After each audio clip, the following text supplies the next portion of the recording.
एक जंगल में कई तरह के जानवर रहते थे, लेकिन उनमें सबसे ज्यादा चर्चा दो ही जानवरों की होती थी, चालाक नेवला और मूर्ख गधा।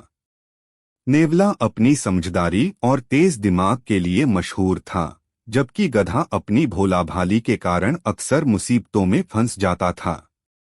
एक दिन जंगल में हंगामा मच गया कि राजा शेर के खजाने से मीठे फलों की बोरी गायब हो गई है। राजा ने आदेश दिया कि जो भी उसे यह बोरी वापस दिलाएगा, उसे इनाम में ढेर सारे फल और एक खास पद दिया जाएगा।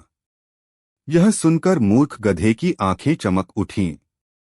उसने सोचा, अगर मैं राजा को बोरी दिला दूं, तो मैं भी जंगल का बड़ा नेता बन जाऊंगा।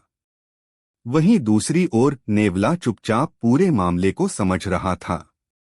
उसने देखा कि चोर कोई और नहीं बल्कि दो शरारती बंदर थे, जो अक्सर मस्ती मजाक में चोरी छिपे सामान उठा ले जाते थे।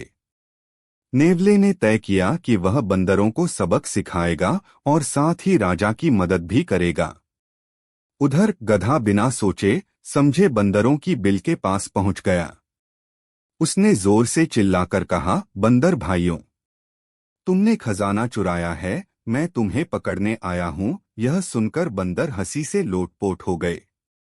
उन्होंने गधे को ही उलझा दिया और बोले, हम तो निर्दोष हैं, लेकिन खजाना लोमड़ी ने चुराया है। तुम जल्दी उसके पास जाओ। गधा उनकी बातों में आ गया और लोमड़ी के पास पहुंचा।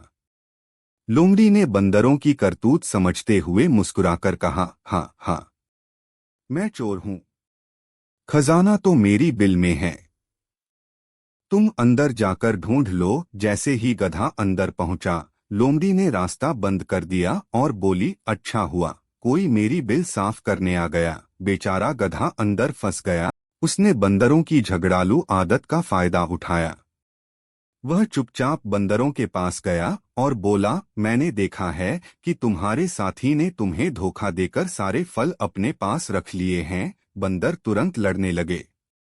झगड़े के दौरान फलों की बोरी बाहर गिर पड़ी। नेवले ने मौका देखकर बोरी उठाई और सीधे राजा शेर के दरबार में पहुंच गया। राजा सब जानकर खुश हुआ। उसने नेवले को इनाम दिया और जंगल का मुख्य सलाहकार बना दिया। तभी वहां बिल में फंसा गधा भी किसी तरह छूटकर पहुंच गया और रोकर बोला, महाराज, मुझे भी इनाम चाहिए। मैंने भी कोशिश की थी। अच्छी बात है, लेकिन समझदारी के बिना कोशिश बेकार होती है। यह सुनकर गधा शर्म से सिर झुका लिया, जबकि नेवला विनम्रता से खड़ा रहा।